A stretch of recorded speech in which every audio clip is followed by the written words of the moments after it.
Previously on Top Travel.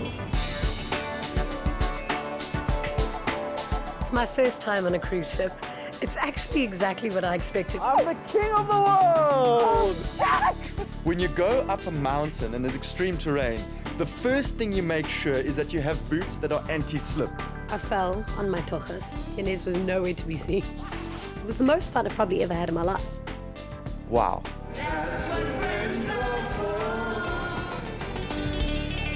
This week on Top Travel.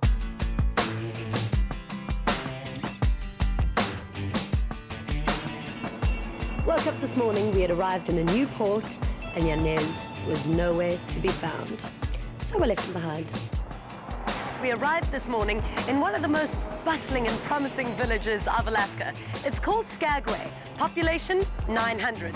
So it's safe to say I'm not going to be meeting too many locals. I woke up in the morning, you know what the problem is? I closed my blinds, and when you close your blinds in the cabin, it's pitch dark. So I overslept by like 2 hours, went and knocked on Jeannie's door, she wasn't there, typical, she goes and leaves me. Skagway is such a small village in Alaska. Why would it need a fully functional train? For tourism purposes only. We run just during the summer months for the cruise ships come into town, climb aboard our train, and we offer a scenic route. I decided to take a train from Skagway to the summit of the Wyatt Pass, which is a 3,000-foot elevation. A really long journey, 3 hours by train, but definitely worth that time out. It was such a pleasurable ride, and the views were spectacular because we were so high up, and it was just these wooded forests that went down and down into these valleys, and it was just breathtaking. Traveling in this train along the river and along these forests, you almost get the feeling like you're on a film set in the middle of a cowboy movie. It's amazing, but it feels like I'm lost in a bygone era. It's almost quite eerie. I've been working on the railroad. Dun, dun, dun, dun, dun. I decided to head down to the train station because I wanted to do this fantastic train journey up the mountain. Train had left. Plan B. Headed into town. Down I walked down the street. This is one of those towns that you actually have to see it to believe it. It's incredible. They've got these beautiful old Western houses everywhere. The people even look old school, you know? It's so traditional. It looks like time has stood still there. It's almost spine-chilling to consider that only about 300 people live here all year round. And if you take in the vastness of this space, it's terrifying. I'm already getting a sense of loneliness. Imagine, no cinemas, no shopping malls, no designer shoes. It's haunting, really. Now, this was where the gold rush started. Somebody found gold in one of these mountains that couldn't even fill a bullet. It was honestly couple of ounces of gold, and this started a stampede of gold diggers. They ain't nothing but a gold digger. If you can imagine what time was like, this is in the 18th century, if you can imagine what it was like then, freezing cold, and they crossed these paths and these mountains and these valleys on foot, and eventually when they got to Skagway, there were over 13,000 men and only 300 prostitutes. So life must have been very rough. Well, there you have it. I've seen the entire town in about 6 minutes. The only thing left to do is explore the Red Onion Saloon, which used to be a brothel. I happened to walk past this place called the Red Onion Saloon, and there was this beautiful girl knocking on the window. She was calling me in. Thank you so much for inviting me in. Oh, you're welcome. I noticed that you were new in town. My name is Madam Joyride, and this is our brothel museum, of course. Turns out that this place used to be the main brothel of Skagway. And then this tour guide dressed up as a prostitute gave me the best and funniest account of what life used to be like back in the days. Follow me into the brothel. Now, we were unique because we were one of the most classiest brothels that we had here in Skagway. And if you had been one of those men in 1898 who wanted to be a part of our business that we had, you would have walked in downstairs, bellied up to the bar, ordered a shot of liquid courage, and noticed that behind the bartender, a row of 10 little dolls. Now, each of these dolls were made to look like the 10 live dolls living and working here upstairs. Now, you would pick your doll based on the preferences that she looked like her eye color, her hair color, or the dress that she probably wasn't wearing at the time. You would tell the bartender which one you were after, and he would then take the doll and place her on her back to indicate to the rest of the bar that she would be busy for the next 15 minutes. And the first rule of prostitution came into play. Now, what's that, honey? Pay before you play. That's right, honey. Oh, It's a gold card. I do take cards. This is a curling iron. Yes. We had electricity here because the economy was so great 1 year before New York City. Wow. Yeah, take that, Big Apple. Now, it's unique because we didn't have electricity running through our walls. We had electricity running through our ceilings, which we still have, which is knob and tube wiring. Now, if a girl wanted to style her hair, she would stand on a chair, unscrew a light bulb, screw the end of this curling iron in, and style her hair in the dark. Now, this is the actual size of a crib room. Notice how small it is. Now, this is actual bed frame of how small their beds would be. Yeah. It's not built for big people. No. Now, how a madam would recruit a girl to work here in the brothel is she would find a girl in the streets and say, honey, if you want to work for me, darling, you can get some free food, good money, and you can decorate your room however you like. And that was very appeasing to a woman in this kind of town. So what the girls did, and they would buy French wallpaper and decorate each room. In one room, we found 18 layers of wallpaper, which indicates a pretty high turnover rate. Now keep in mind, this brothel was only open for 2 years, and that's just as long as the Klondike Gold Rush. So a lot of girls came in this room. I must tell you, it's probably the best 15 minutes in my life that's with my clothes on that I've ever had, because Skagway's boring, but having gone there just proves that every town has a hidden treasure. Well, looks like your time is up, honey, so pay up. Problem. Oh. Forgot my wallet. Can I clean the rooms or wash the dishes? Dishes. I decided to get some fresh air, went and sat on a bench, and this friendly guy just started chatting to me. Hi. Oh, hey. Well, you're obviously not from around here. No, I'm not. This place is beautiful, though. It looks like a set of a movie. Yeah, it's beautiful. Why don't I'll take you around and show you if you want. Sure, that would be great. So, Peter, the whole reason this town came about is because of the gold rush. That's right. I mean, before it was here, even the natives didn't live here. But when the gold rush took place, this place went from 6 people to 20,000 within just a few months. And they called it the Little San Francisco of the North. So that must have been one of the fastest growing towns of the time. Well, that's why they called it a boom town, right? Boom, it was there. And of course, almost no law, so it was a wild town. The Wild Wild West, just like the movies. That's exactly right. With so many hundreds of people flocking towards Skagway, how many people actually made it rich? Well, you know, there's probably 1 million that thought about going north, and then 100,000 or so that left home, and maybe 60,000 ended up on these trails, and maybe 2,000 at the most made it rich. That's all. That's right. It's a romantic story, though. Thank you very much for showing me around your town. Thank you. Have a good one. Cheers, Abe. That train's coming towards us. So we've stopped to switch our engines around. We're gonna now become the front of the train so we can begin our journey back down to Skagway. The Skagway train ride was a 3-hour journey, and it was the most incredible train ride because every little corner we took was just the most picturesque, scenic view ever. However, it was a moment in a movie because we came across this proper hillbilly. Bang, bang, bang, bang, bang. So why do you live in Skagway? Why do I live in Skagway? It's nice and peaceful in the winter. It gets busy in the summer. I love the tourists. The trains are magical. They're old, but they run great. And I've had a lot of fun here. And I can't seem to find any other place when I go traveling that I like better. So I always come back. I just wanted him to have a banjo with him because he started singing and serenading to me. From the heart of the Yukon country over the Wyatt Pass trail, you see the green and yellow riding the crooked rail. They're screaming down to Utah, past Carcross and the lake. And maybe they'll make Bennett if the engineer's away. That man's name should be up in line. Well, number 2's a little late, which means she's right on time. They keep her on the track, she might be in by 9. Oh, why, thank you, sir. That was fabulous.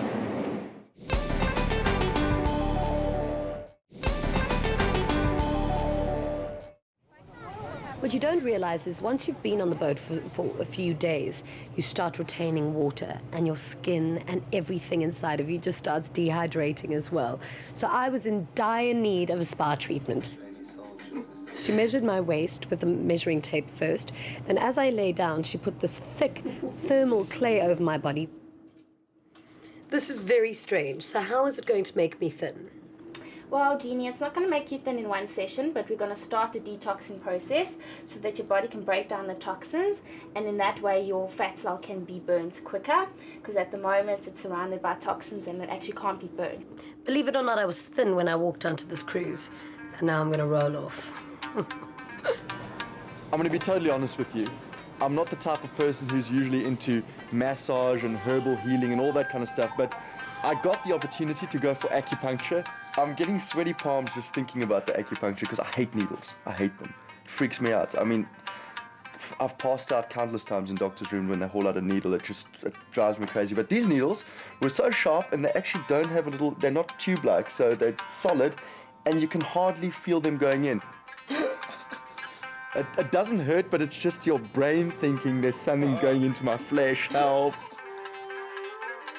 It was very interesting. I went for something to take the stress away and to relax, and I'm feeling pretty chilled. She put these little electrodes along where my abs would be, or where my abs were before I got onto the boat, and then covered it with clay again, and the clay started heating up, and then she took this machine and just started lifting the voltage. And oh my goodness, I know what it feels like to be in an electric chair. It started tensing up, and with each shock from the iron machine, I was jolting up, because it basically makes your muscles tense up so that you can regenerate the cells in your body and therefore release a whole lot of toxins that have been building up. It is unbelievable what women would do in the name of vanity. I'm actually shocking myself in a bid to lose water retention. Shocking. I lost an inch. But after I left the spa, I think I drank 2 liters of water, so I put that inch back on. Water, not ice cream, I swear. And then a nice big chocolate cookie on top.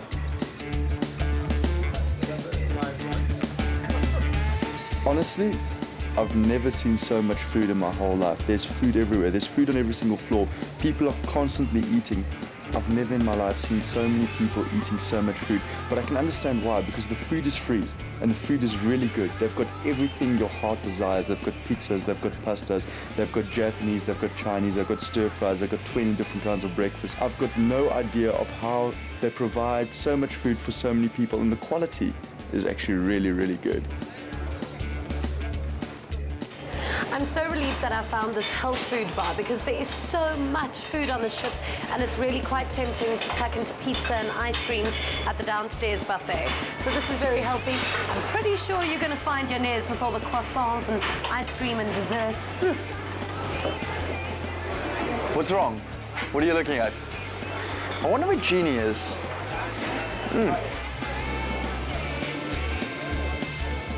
This is Hubbard Glacier. It's about 10 kilometers wide, which is about 6 miles. And what you are seeing here is ice that is 400 years old. It's phenomenal. And every now and then, some of the ice off the glacier carves itself off and falls into the sea. It's absolutely freezing, but spectacular. If you are traveling, make sure you come to Alaska. Put this on your bucket list. It's definitely something worth seeing.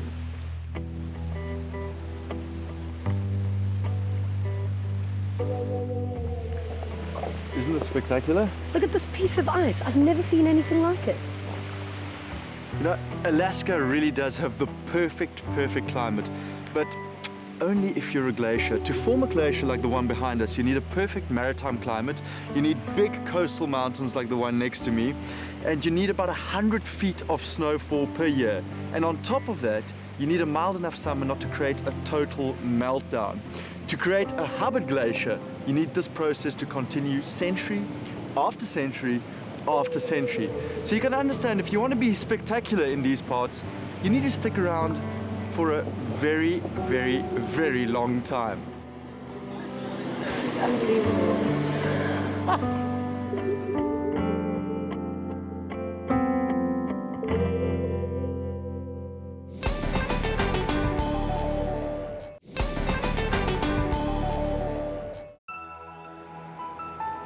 We got to Ketchikan and it was just how I imagined it to be. I could just picture Pocahontas running through all those little forests. It was beautiful. What I like most about these little towns along the way in Alaska is that they've really kept the history and they've kept the authenticity of the place, which really does create such a nice atmosphere when you're there.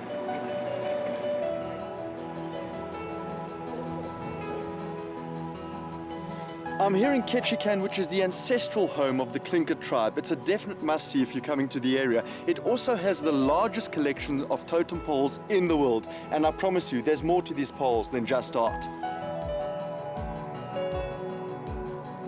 Linda, these totem poles are really beautiful. What makes this area of Ketchikan so special? Well, out here in Saxman, it's a living culture. It's a native village. It's primarily a Tlingit native village. So this is our life. This is what we do.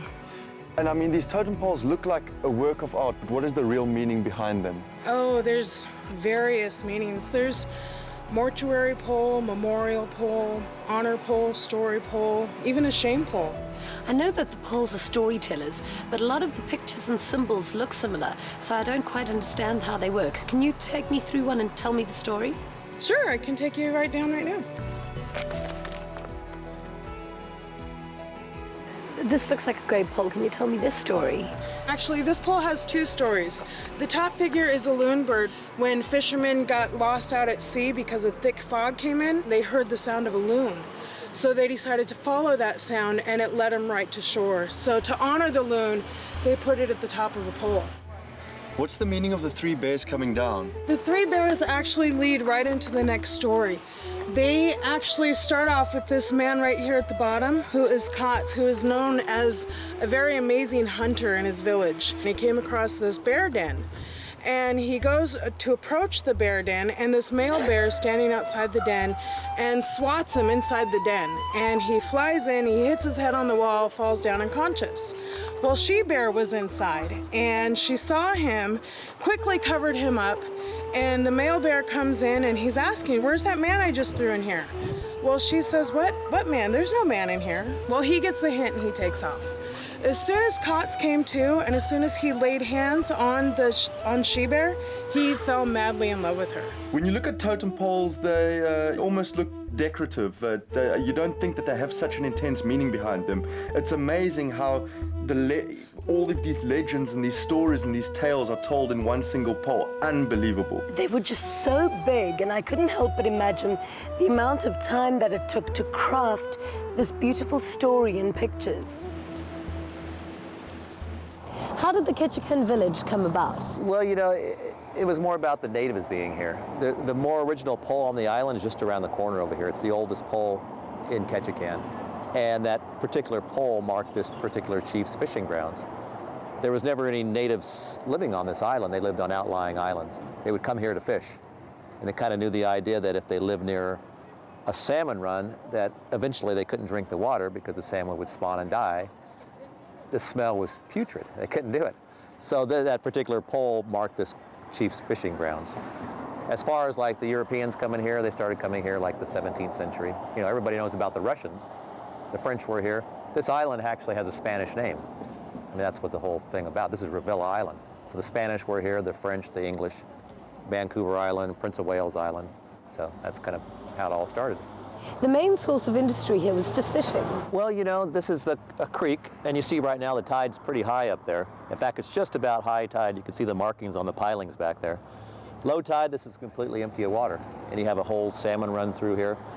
All these houses, you know, they didn't have sewers. They just opened up a door and it just plops in there. The tide washes it out, and that's the end of it. Yeah, and likewise, a lot of these houses have trap doors, so at the high tide, they would bring in liquor and booze, raise it up into the whorehouses, and the party would begin. My guide took me around the village of Ketchikan, and the nice thing about it, the main source of trade and industry there is in fact salmon trading and salmon fishing.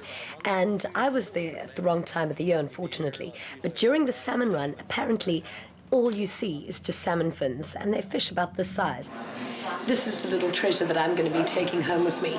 It is probably the most dramatic totem pole in Alaska's history, and it's called Fog Woman, and it tells the tale of this alluring mist that would bring the salmon into the spring each season, therefore bringing good luck to the area. We're about to watch a Tlingit traditional dance, which in itself also tells different stories.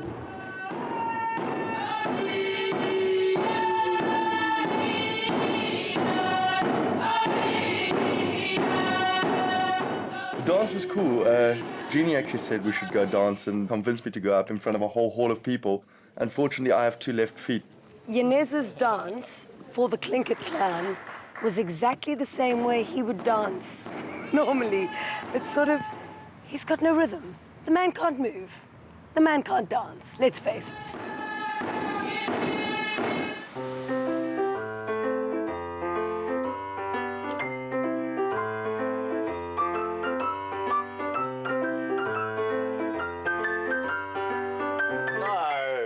We're gonna hit an iceberg. The Olympic restaurant was created from the original wall paneling, fixtures and furniture of the SS Olympic, which was actually the sister ship of the Titanic. Giving a rare opportunity to give an old ship new life.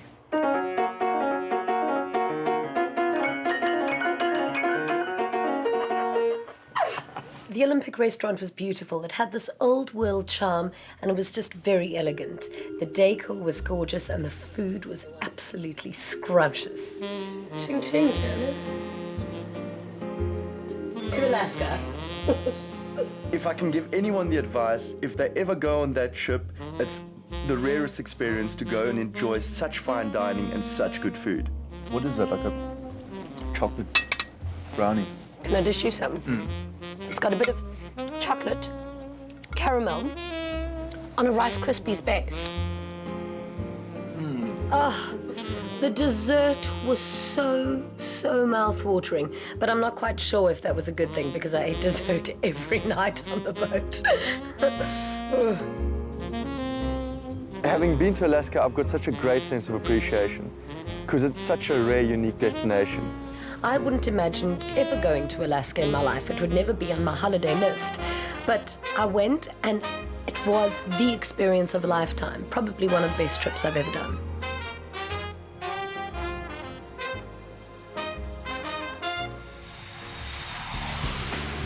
So you would then take $5 and you would spend just 15 minutes with her. I know, 15 honey. minutes. Yeah, what is she gonna do for the other 12, huh? That's what I was thinking. Yeah, I can see. Next week on Top Travel. Finally, we're in Santiago, the capital of Chile. Absolute panic state. We get pulled over by the police. First of all, I can't find my driver's license. And I thought, now we're in trouble.